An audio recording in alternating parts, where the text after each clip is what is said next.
Kenny Williams and Luke May represent the student body. Head coach Roy Williams is here. We're going to ask him to make a statement on the game, and then we'll go to questions for all three gentlemen from North Carolina. Roy, please. He didn't know how correctly he said that when he said that Kenny Williams and Luke May were representing the student body, because I've been about as lucky as you can be the last 4 years to coach these two guys up here right now. I feel like that I've been so lucky, and they've won 121 games in their 4 years and represented our university the way that it should be represented, and they were the true pictures of student athletes that some of us are really lucky enough to coach. I didn't help them a heck of a lot today. I didn't get them as prepared as Bruce got his team prepared.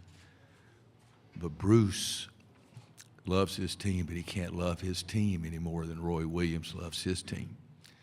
And I've loved coaching these guys. They've taught me something every single day. It's been fun to come to practice every single day.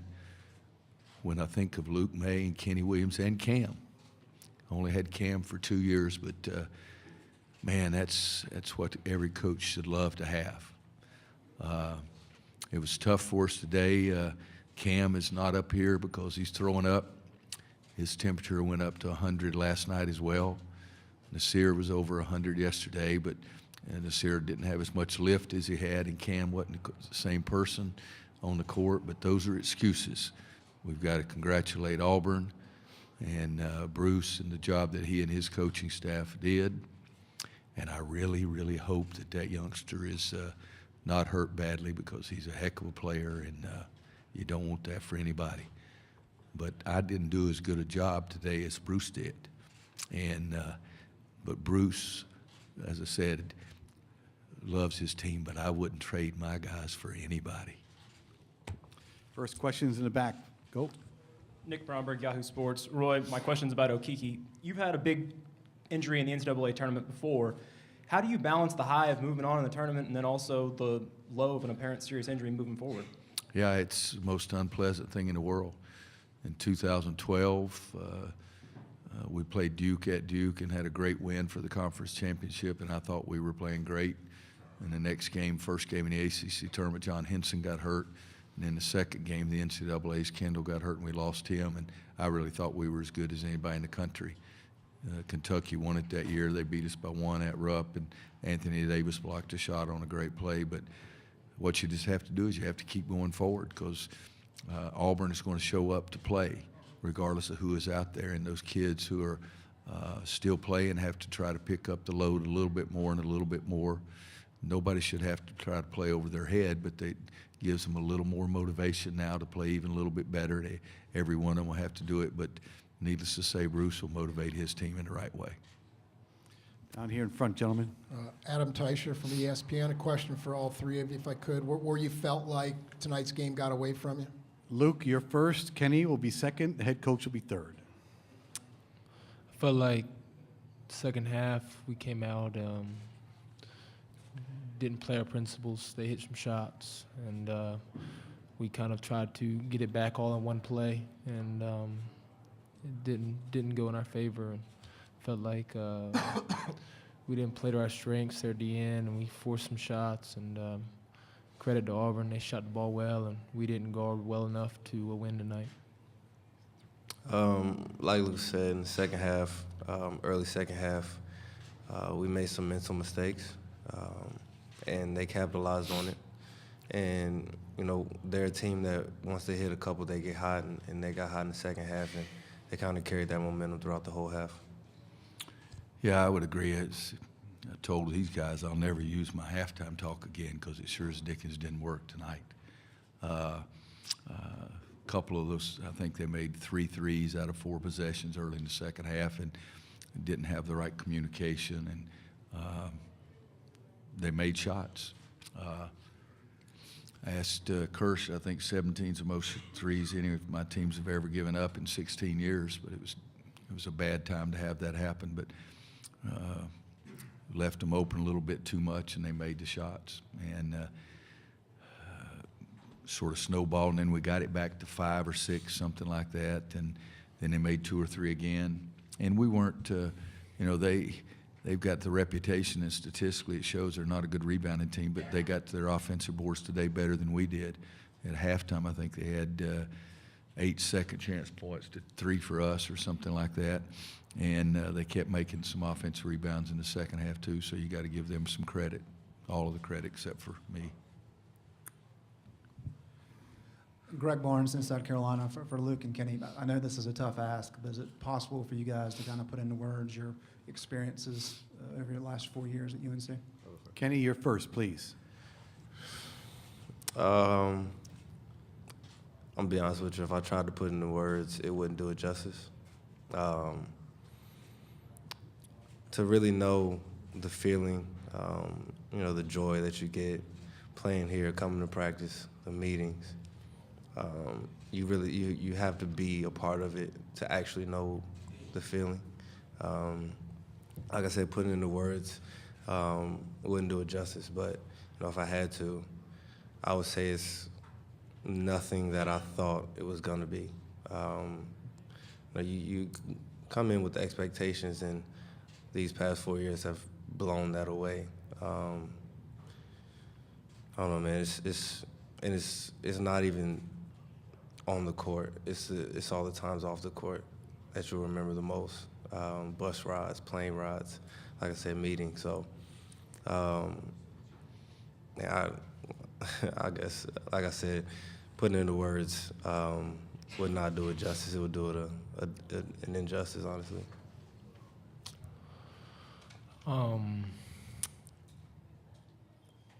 I feel like that it's going to be hard for me to speak on all the memories and all the times that I've had at Carolina, just because of so many great ones. And I can't even put into words how honored I am to be able to play for this university, play for Coach Williams, play with teammates, brothers like Kenny. Like Kenny said, I came to practice every day. Some days were good, some days were bad, but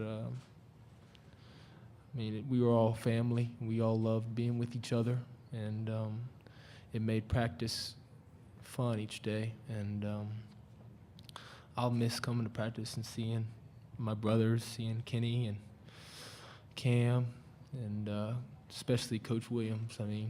He's done so much for my development, and I give all the credit to him for the player I've become. We have time for 3 more questions. We're going to take them 1, 2, and 3. Go, please. Brett Friedlander, North State Journal. Kenny, could you go through that sequence at the end of the first half? You had gotten a lead, and then they scored the last 6 points of the half. And how did that affect you going into the second? And then for both of you, how frustrating is it at this time of year to not have everybody at full strength for such an important game? Kenny, go ahead.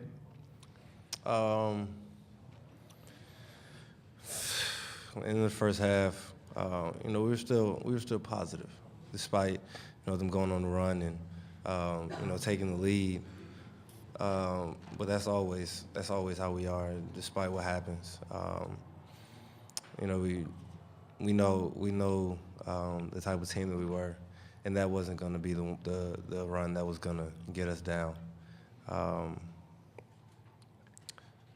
Honestly, I forgot your second question, honestly. I'm sorry. How frustrating is it at this time of year to not have everybody at full strength? Cam and Ness, you're both sick. It's tough. It's frustrating. Especially with, we've been dealing with injuries all year. So once we finally got to full strength, we had some guys go down with sicknesses. But like Coach said, you can't use that as an excuse. At the end of the day, North Carolina was going to play. They went out there, they gave everything they had. Hats off to them. They didn't want us to go out there without them. So they did everything they could and built up enough strength to get on the court tonight. But it's things that you have to deal with. Injuries are part of the game, so you can't really do anything about it. Go ahead here. Kate Carlton, South Boston Newspaper. Coach, they had 17 threes tonight. What were the difficulties of trying to guard them on the perimeter and stop the three? Well, it was too difficult for us because we didn't do a very good job of it. But it was, like I say, it was things we focused on in the days prior to the game, mentally and physically. But you have to give them credit. They pushed the pace very hard, come right up your backs. They penetrate, and you're trying to make the decision whether to help or stay attached to the three-point shooter. And they could back you off with their quickness and shoot it. But they still had to make them. So you have to give them credit for that. And but we knew that was a central part of their attack. 58% of their shots the last part of the season have been three-point shots. But again, they made them, and we didn't do enough to stop them. Roy, Bruce said after the game that you couldn't have been more gracious in defeat. I wonder if you could possibly share what you got across to him.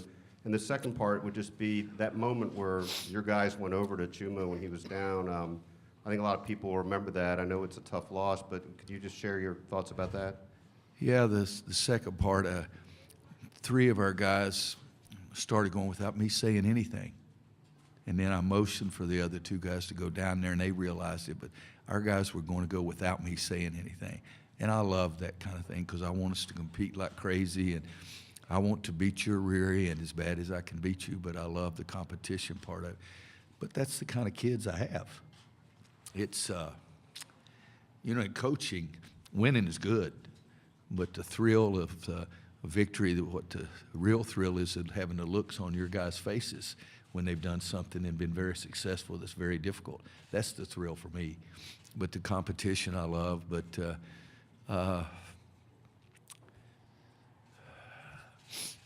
I've just been a lucky guy, Vahe, and it's I'm as bad as my brother Williams here. I forgot the first part of your question. Oh, I know. At that stage in the game was over with. It was 3 seconds, and I just went to congratulate Bruce and tell him what a great job he had done, because I feel how poorly I did, but I wanted him to know how the great job that I thought he did. And then I was just to tell him that I really, really hoped that kid was not hurt badly, because he played great. He kicked our rear ends early, and you don't ever like to see anything like that happen. But I want everybody to understand my kids were going down there without me saying something. That's my athletic director sitting back there, and you shouldn't say this. I would coach my guys for nothing. And even right now, this feeling, because you've had the association with them, you have no idea how good that has been. And Kenny says he can't describe it. I can't describe it either, but I know I've been a very lucky guy to coach these kids. Thank you, guys. Thank you, Roy. Thank you, gentlemen.